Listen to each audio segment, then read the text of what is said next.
تفسیر بسم اللہ الرحمن الرحیم، عظیم اور دائمی رحمتوں والے خدا کے نام سے۔ تمام لوگوں میں یہ رسم ہے کہ ہر اہم اور اچھے کام کا آغاز کسی بزرگ کے نام سے کرتے ہیں۔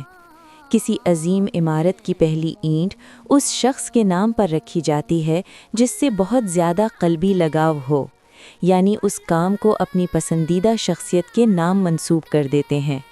مگر کیا یہ بہتر نہیں کہ کسی پروگرام کو دوام بخشنے اور کسی مشن کو برقرار رکھنے کے لیے اسے ایسی ہستی سے منسوب کیا جائے جو پائیدار، ہمیشہ رہنے والی ہو اور جس کی ذات میں فنا کا گزر نہ ہو؟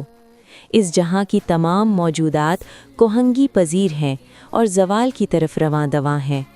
صرف وہی چیز باقی رہ جائے گی جو اس ذات لا یزال سے وابستہ ہوگی۔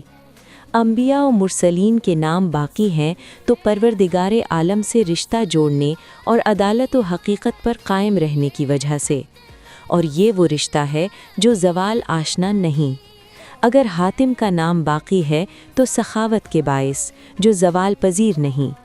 تمام موجودات میں سے فقط ذات خدا ازلی و ابدی ہے، اس لیے چاہیے کہ تمام امور کو اس کے نام سے شروع کیا جائے، اس کے سائے میں تمام چیزوں کو قرار دیا جائے اور اسی سے مدد طلب کی جائے۔ اسی لیے قرآن کا آغاز بسم اللہ الرحمن الرحیم سے ہوتا ہے۔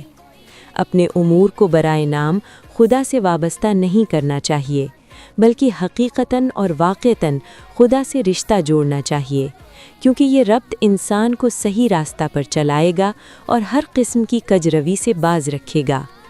ایسا کام یقیناً تکمیل کو پہنچے گا اور باعث برکت ہوگا۔ یہی وجہ ہے کہ رسول اللہ صلی اللہ علیہ وآلہ وسلم کی مشہور حدیث میں ہم پڑھتے ہیں، کل امر ذی بال لم یذکر فیہ اسم اللہ فہو ابتر۔ جو بھی اہم کام خدا کے نام کے بغیر شروع ہوگا ناکامی سے ہمکنار ہوگا۔ بحوالہ تفسیر البیان جلد اول صفحہ 461، بحوالہ بہار جلد 6 باب 58۔ انسان جس کام کو انجام دینا چاہیے کہ بسم اللہ کہے، اور جو عمل خدا کے نام سے شروع ہو وہ مبارک ہے۔ امام باقر فرماتے ہیں، جب کوئی کام شروع کرنے لگو، بڑا ہو یا چھوٹا، بسم اللہ کہو، تاکہ وہ بابرکت بھی ہو اور پر امن و سلامتی بھی۔ خلاصہ یہ کہ کسی عمل کی پائیداری و بقا اس کے ربط خدا سے وابستہ ہے۔ اسی مناسبت سے جب خداوند تعالی نے پیغمبر اکرم صلی اللہ علیہ وآلہ وسلم پر پہلی وحی نازل فرمائی تو انہیں حکم دیا کہ تبلیغ اسلام کی عظیم ذمہ داری کو خدا کے نام سے شروع کریں۔ اقرأ بسم ربک الذی خلق۔ ہم دیکھتے ہیں کہ جب تعجب خیز اور نہایت سخت طوفان کے عالم میں حضرت نوح کشتی پر سوار ہوئے، پانی کی موجیں پہاڑوں کی طرح بلند تھیں اور ہر لحظہ بے شمار خطرات کا سامنا تھا۔ ایسے میں منزل مقصود تک پہنچنے اور مشکلات پر قابو پانے کے لیے آپ نے اپنے ساتھیوں کو حکم دیا کہ کشتی کے چلتے اور رکتے بسم اللہ کہو، وَارْكَبُوا فِيهَا بِسْمِ اللَّهِ مَجْرَاهَا وَمُرْسَاهَا ان ربی لغفور الرحیم۔ ہود آیت 41۔ چنانچہ ان لوگوں نے اس پرخطر سفر کو توفیق الہی کے ساتھ کامیابی سے طے کر لیا اور امن و سلامتی سے کشتی سے اترے، جیسا کہ ارشاد الہی ہے، قیل یا نوح ہبط بسلام منا وبرکات علیک وعلی ممن معک۔ حکم ہوا، اے نوح، کشتی سے ہماری طرف سے سلامتی اور برکات کے ساتھ اپنے ساتھیوں کے ہمراہ اتریے۔ ہود آیت 48۔ جناب سلیمان نے جب ملکہ سبا کو خط لکھا تو اس کا سرنامہ بسم اللہ کو ہی قرار دیا، انہ من سلیمان و انہ بسم اللہ الرحمن الرحیم۔ یہ ہے سلیمان کی طرف سے اور بے شک یہ ہے بسم اللہ رحمان الرحیم۔ نمل آیت 30۔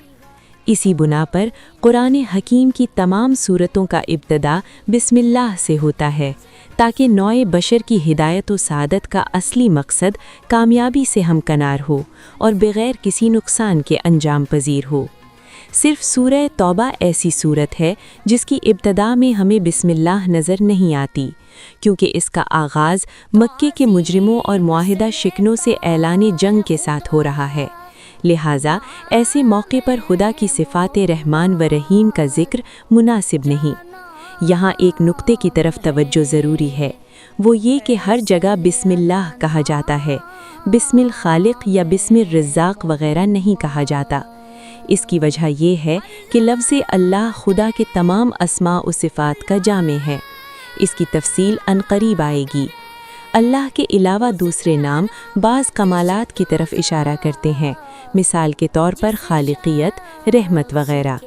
اس سے یہ حقیقت بھی واضح ہو جاتی ہے کہ ہر کام کی ابتدا میں بسم اللہ کہنا جہاں خدا سے مدد کے لیے طلب ہے، وہاں اس کے نام سے شروع کرنے کے لیے بھی ہے۔ حالانکہ ہمارے بزرگ مفسرین نے طلب مدد اور شروع کرنے کو ایک دوسرے سے جدا قرار دیا ہے۔ خلاصہ یہ کہ آغاز کرنا اور مدد چاہنا ہر دو مفہوم یہاں پر لازم الملزوم ہیں۔ بہرحال جب تمام کام خدا کی قدرت کے بھروسے پر شروع کیے جائیں تو چونکہ خدا کی قدرت تمام قدرتوں سے بالاتر ہے، اس لیے ہم اپنے میں زیادہ قوت و طاقت محسوس کرنے لگتے ہیں، زیادہ مطمئن ہو کر کوشش کرتے ہیں، بڑی سے بڑی مشکلات کا خوف نہیں رہتا اور مایوسی پیدا نہیں ہوتی، اور اس کے ساتھ ساتھ اس سے انسان کی نیت اور عمل زیادہ پاک اور زیادہ خالص رہتا ہے۔ اس آیت کی تفسیر میں جتنی گفتگو کی جائے کم ہے، کیونکہ مشہور ہے کہ حضرت علی علیہ السلام ابتدائے شب سے صبح تک ابن عباس کے سامنے بسم اللہ کی تفسیر بیان فرماتے رہے۔ صبح ہوئی تو آپ بسم کی بے سے آگے نہیں بڑھے تھے۔ حضرت ہی کے ایک ارشاد سے ہم یہاں اس بحث کو ختم کرتے ہیں۔ آئندہ مباحث میں اس سلسلے کے دیگر مسائل پر گفتگو ہوگی۔ عبداللہ بن یحییٰ امیر المؤمنین کے محبوں میں سے تھے۔ ایک مرتبہ آپ کی خدمت میں حاضر ہوئے اور بسم اللہ کہے بغیر اس چارپائی پر بیٹھ گئے جو وہاں پڑی تھی۔ اچانک وہ جھکے اور زمین پر گر پڑے، ان کا سر پھٹ گیا۔ حضرت علی نے سر پر ہاتھ پھیرا تو ان کا زخم مندمل ہو گیا۔ آپ نے فرمایا، تمہیں معلوم نہیں کہ نبی اکرم صلی اللہ علیہ وآلہ وسلم نے خدا کی طرف سے یہ حدیث مجھ سے بیان کی ہے کہ جو کام نام خدا کے بغیر شروع کیا جائے بے انجام رہتا ہے۔ عبداللہ کہتے ہیں، میں نے عرض کیا، میرے ماں باپ آپ پر قربان، میں یہ جانتا ہوں اور اب کے بعد پھر اسے ترک نہ کروں گا۔ آپ نے فرمایا، پھر تو تم سعادتوں سے بہرور ہو گئے۔ امام باقر نے اسی حدیث کو بیان کرتے ہوئے فرمایا، اکثر ایسا ہوتا ہے کہ ہمارے بعض شیعہ کام کی ابتدا میں بسم اللہ ترک کر دیتے ہیں اور خدا انہیں کسی تکلیف میں مبتلا کر دیتا ہے تاکہ وہ بیدار ہوں، اور ساتھ ساتھ یہ غلطی بھی ان کے نامہ عمل سے دھو ڈالی جائے۔